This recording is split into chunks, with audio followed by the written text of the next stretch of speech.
Welcome back to Real Deal Sports Show, powered by Onstage Plus Television Network. We're back here on Radio Row at the Moscone Convention Center, and we have former NFL wide receiver Kenny Stills with us. Welcome to Real Deal Sports Show, Kenny. Man, thank you for having me. Excellent, excellent. I see we have a book here. Can you tell us a little bit about this book that you have out? Yeah, so, I was one of the players that was taking a knee during the national anthem. I started September 11, 2016, and that was kind of my introduction to activism. Oh, wow. And so from that, I went on an inner healing journey, and I wanted to write about that experience. So we talked a lot about personal transformation and how activism brought me towards the mental health space, getting therapy, and how plant medicine and psychedelics help accelerate that growth process. Oh, wow. Wow. And take me back to that 2016 year. When did you make the decision to kneel? It was something that kind of happened throughout the preseason. I was seeing what Colin Kaepernick was doing.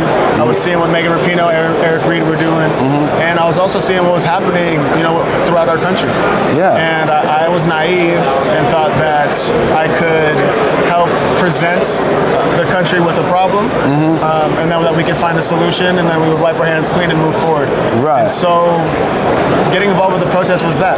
I felt like as an athlete, somebody that people look up to, I had an opportunity to have some influence and to try and make our country a better place. Absolutely. And hold our country accountable to the ideals that we say we're about. And how did it go with the team ownership or team representative? Did they ever talk with you? Or? Yeah. So it's something that I talk a bunch about in the book, right? What happened behind the scenes and behind closed doors. But yeah, from ownership all the way down to players, they were trying to get us, to stop protesting.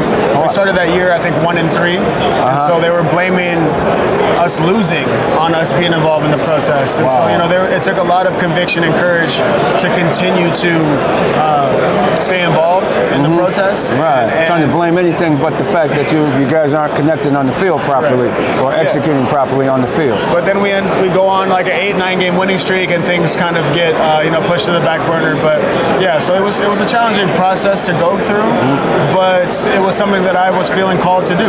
Right. I had never been interested in activism before. I was purely an athlete. Right. My dad played in the NFL. We didn't talk about politics and government in my home. And so when I saw what was happening, I just saw this as an opportunity for me to get involved, and that's what I did. Excellent, excellent. Did your dad talk to you as well during that time period about this? No, when I left the house, I became my own adult. Okay. And so the main person that I really reached out to was a male influence of mine who was like my second father, and he was my Little League coach. Okay. He was a Marine. Oh, really? So I grew up in Oceanside, California, which is close to Camp Pendleton, a military base. Right. And so a lot of my mentors and coaches growing up were all Marines. And so to me, it was really important to make sure that I didn't disrespect them, because those people helped raise me. Right. And so the night before the game, September 10th, I called my coach, and I reached out to him and I wanted to figure out, what he thought about the process. Right. He asked me, after a long conversation, not to get involved, and I told him that I would pray on it and do what I thought was best in my heart. And so the next morning, after I slept on it, I felt like this was the best thing for me to do. And I knew that every day from then on, I'd be able to look at myself in the mirror and be proud of the person that I was, using my platform to stand up for other people. Oh, outstanding, outstanding. And that was with the Houston Texans? I was in Miami at that time. You were in Miami with the Dolphins at that time. Oh, wow, okay, with Mr. Ross and all of them. Oh, wow, okay. I've talked with Mr. Ross a few times, so, all right, well, definitely. What's the main thing you want people to get out of this book?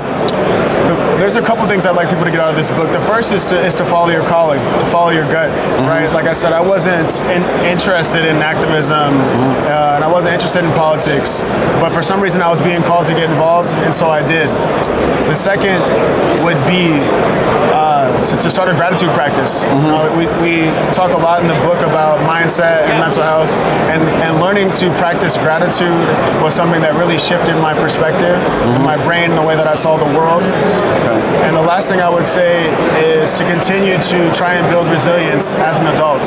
When we're kids, we fall and we get back up, and it's no big deal. As we get older, when we fall, we get back up, but we're like, I probably don't want to do that again.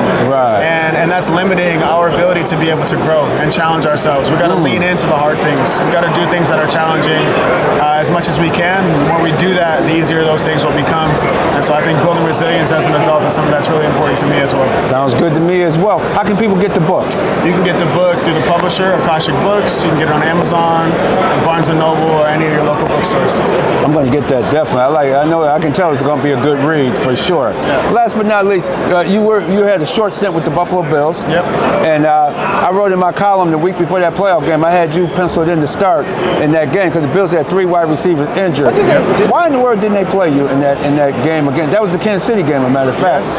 But Cole Beasley had a broken leg. Yep. Stephon Diggs had a hamstring, and I can't think of the third receiver. Gabe Davis. Thank you. Gabe Davis had something wrong with him. Ankle problem. Ankle problem. Yeah. What did they tell you? Coach came to me and really appreciated how hard I worked to learn the playbook in the 2 weeks that I was there, and how dedicated I was to the team. But he basically ultimately said that he wanted to give the guys an opportunity to play that got them to that point.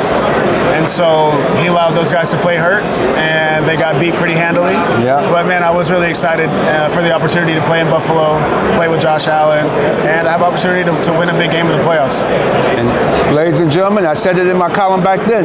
That's why Sean McDermott is no longer the Buffalo Bills head coach. He should have been gone after the 13-second game, but you're making crazy, healthy Kenny Stills to 3 injured wide receivers. One guy, and one of them we found out had a broken leg, Cole Beasley, after the game. How you going to break a guy with a broken leg over somebody healthy? Man, I guess that's who got those guys there. And you were an experienced veteran player. It's not like you wasn't a known player at that time. I was ready to go. Same here. I was excited for you, and I was like, what? What the heck? That would have been cool, but hey, it's all good. That's how it goes. And see how things work out? Yeah. It's a wonder why some coaches are winners and some are, hey, that's how it goes. Yeah. Kenny Stills, thank you so much for coming on Real Deal Sports Show. Appreciate your time. We'll be right back. Real Deal Sports Show powered by Onstage Plus Television Network. We'll be right back with our next guest.